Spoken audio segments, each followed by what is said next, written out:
Hey guys, welcome to this channel. So আজকে বছরের শেষ দিন, মানে 2024-এর শেষ দিন। সো 2024-এ বাংলা সিনেমা কোন জায়গায় অবস্থান করছে এবং কতদূর সাফল্যিত হলো বক্স অফিসে, সেই বিষয়ে ভিডিওতে আমরা আলোচনা করব। ও সঙ্গে এটাও জানাবো যে 2024 সালে টপ 10 বেঙ্গলি ফিল্ম লিস্টের মধ্যে কোন কোন সিনেমাগুলো অবস্থান করছে। সো আসুন দেরি না করে এই ভিডিওটা শুরু করা যাক। সো ওয়ার্ল্ড ওয়াইড বক্স অফিসের দিক থেকে আমি কালেকশনগুলো বলবো, প্লাস ছবির নামগুলো বলবো যেগুলো বক্স অফিসে নিরিখে টপ 10-এর মধ্যে অবস্থান করছে।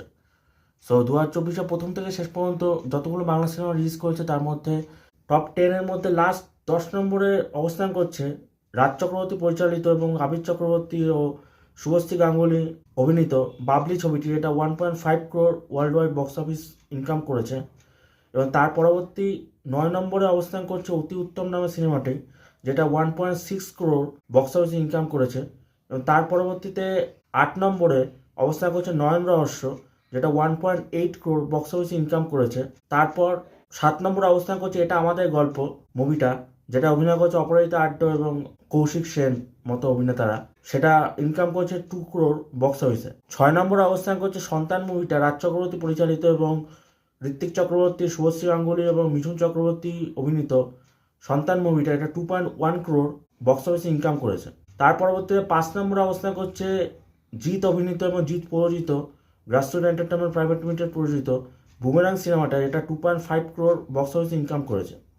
তার পরবর্তীতে 4 নম্বরে অবস্থান করছে অযোগ্য সিনেমাটা, এটা প্রসেনজিৎ চট্টোপাধ্যায় ও ঋতুপর্ণা সেনগুপ্ত অভিনীত মুভিটা 3.5 crore বক্স অফিসে ইনকাম করেছে। তার পরবর্তীতে 3 নম্বরে অবস্থান করছে দেব ও রুক্মিণী মৈত্র অভিনীত শ্রীজিৎ মুখোপাধ্যায় পরিচালিত ছবি টেক্কা, যেটা এবছর পুজোতে রিলিজ করেছিল, সেটা ইনকাম হচ্ছে বক্স অফিসে 5.5 crore। তার পরবর্তীতে যে মুভিটা অবস্থান করছে সেটা হচ্ছে এখনো পর্যন্ত তার ইনকাম অনুযায়ী, যেটা বক্স অফিস বলছে তার অনুযায়ী সে 2 নম্বরে অবস্থান করছে। কিন্তু আমি মনে করি এই সিনেমাটার অবস্থান 2 নম্বরে না থেকে এই সিনেমাটার অবস্থান 1 নম্বরেই থাকা উচিত।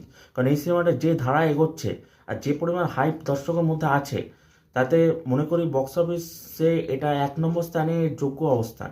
সো এই সিনেমাটার নাম হচ্ছে দেব এন্টারটেনমেন্ট ভেঞ্চার্স প্রযোজিত এবছরের ডিসেম্বরে মুক্তিপ্রাপ্ত ছবি দেব অভিনীত এবং ইদিকা পাল অভিনীত খাদান মুভিটা, যেটা ইনকাম এখনো পর্যন্ত বক্স অফিসে 10 crore, যেটা পরবর্তীকালে আরও যদি ইনকাম বাড়তে থাকে তাহলে আরও ভবিষ্যতে এটা বিট করে যাবে 1 নম্বর অবস্থানে যে ছবিটা আছে বাংলা ছবিটা, তাকে বিট করে যাবে এবং পরবর্তীকালে 1 নম্বরে এরই অবস্থান হবে খাদান সিনেমাটা।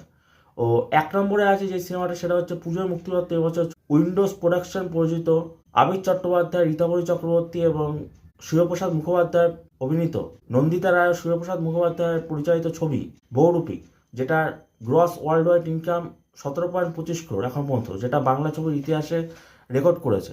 দেখা যাক দেবের খাদান সিনেমাটা সেই রেকর্ড ভাঙতে পারে কিনা। যদি ভেঙে দেয় তাহলে সেক্ষেত্রে খাদান সিনেমাটা 1 নম্বর অবস্থান করবে এবং বহুরূপীকে বিট করে যাবে। তো এটাই ছিল আমাদের বাংলা সিনেমার অবস্থান এখন পর্যন্ত, এটাই এর লিস্ট। টপ 10 লিস্টে এই সিনেমাগুলো অবস্থান করছে।